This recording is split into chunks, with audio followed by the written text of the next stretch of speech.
So, iliprito natin to guys. Ito yung mga nagmarinate ako ng mga isda na nakuha namin noon. So, naglabas ako ng isa. Ito yung aking uulamin. Ayan siya. Ayan siya. Kasya na yung isa sa akin.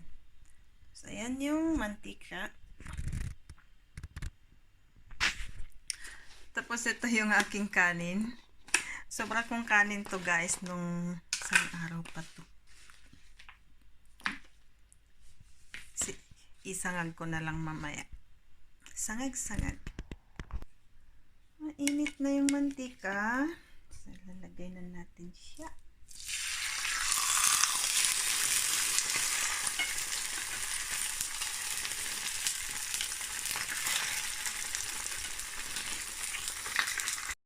Check na natin guys kung luto na sa kabila.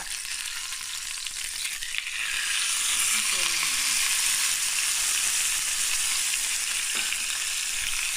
Depende sa inyo kung gusto nyo ng lutong-luto.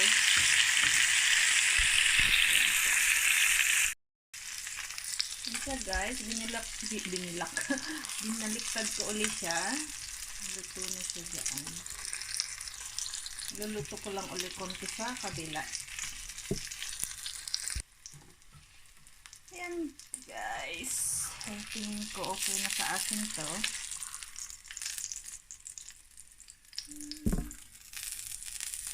Ganun para makita sa akin. Ay, nasira siya.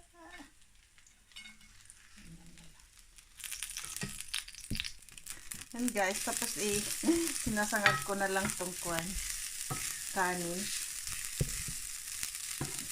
Yung binawasan ko yung mantika ng pinaglutuhan ko ng isda. Tapos dito ko siya sinangag. Hindi ko na siya lalagyan ng asin o toyo guys kasi sasawsaw ko yung isda ng suka sa katoyo. So, hindi ko na siya lalagyan ng asin tong kanin kasi magkakalasa siya. Nilagyan ko lang ng paminta. Paminta lang yung nilagay ko guys.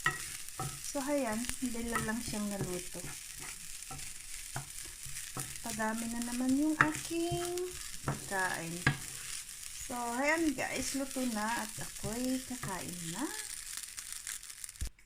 So ayan ito yung aking kakainin guys.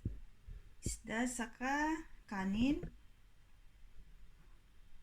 Tapos ito yung aking sausaw. So thank you guys. At ako'y kakain na. Thank you sa lahat ng nanonood. Thank you guys. Bye bye.